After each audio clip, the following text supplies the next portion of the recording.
Hey folks, my name is Peter Nakamura and I'm the product marketing manager here at Mercatus, and I'm on location at Groceryshop 2022 and really excited to be the one sharing some updates on what we're learning from the sessions, essentially reaction videos from the conference.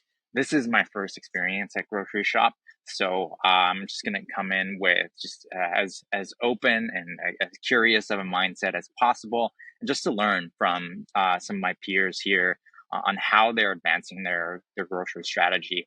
And of course, at Mercatus, what we focus on is e-commerce. So for both mobile and web, we have an e-commerce platform that helps regional grocers establish their omni-channel strategy. And so when I think of this conference and how I want to approach it, I'm really looking out for the three C's of omni-channel e-commerce. The first C being control. So, how are other retailers out there retaining control of their brand, of their reputation, of their customer data, and ensuring that third parties are utilized in the best way possible, but that first party channel is protected and owned by the retailer themselves. The second C, cost, is around, how do you reduce the cost to serve pickup and delivery? We know it's really, an expensive proposition to serve online customers.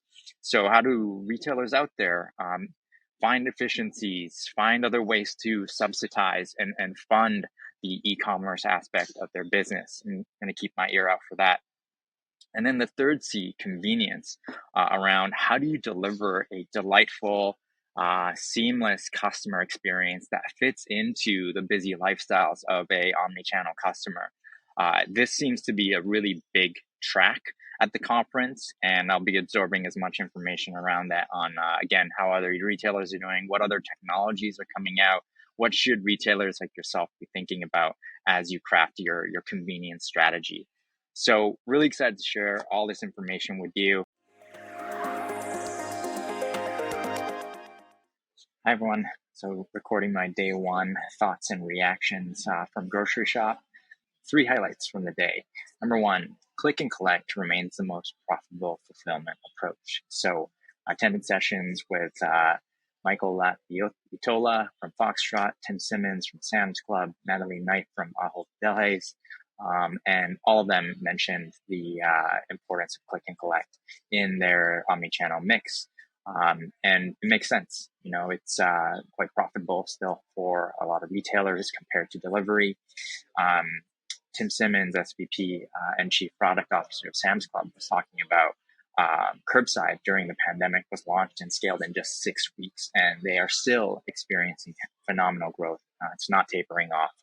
And what they've done is mixed in the $4 pickup fee to their Plus members. So Plus members will get it for free and get additional value by not having to pay for the pickup, which is kind of a nice value add and converting more customers to using pickup, knowing that, hey, this is actually now included in my membership fee, which I think is a really smart approach to introduce in the market, click and collect fees. It's really just interesting that continuously click and collect came up throughout the day. And the old Delhaize conversation, there was conversations around the logarithms that they use to track how well click and collect is performing versus delivery. So how quickly are products moving in stores that have click and collect activated versus those that don't. And I think it's a really interesting approach to see kind of baseline the difference between stores that have different fulfillment capabilities. So that was highlight number one. Highlight number two was omni-channel customers are more profitable. So, this has been reported and studied that omni-channel customers are typically more profitable. But as I listen to these conversations, just to hear the numbers that we're putting out there, like, omni-channel customers typically buy 2 to 3 times more. Their loyalty is higher. Just a lot of reasons to invest on the e-commerce side and ensure that you have, as a retailer, a really good understanding of the behaviors and habits of your omni-channel customers. Even though the cost of serving them might be a little bit higher, the overall lifetime value and basket sizes that they have are significantly higher. So as a retailer, there's great opportunity and onus to track and try to merge the both in-store shopping and the e-commerce side, and try to create more visibility between the two, so you get a good sense of how your omnichannel customers are impacting your bottom line.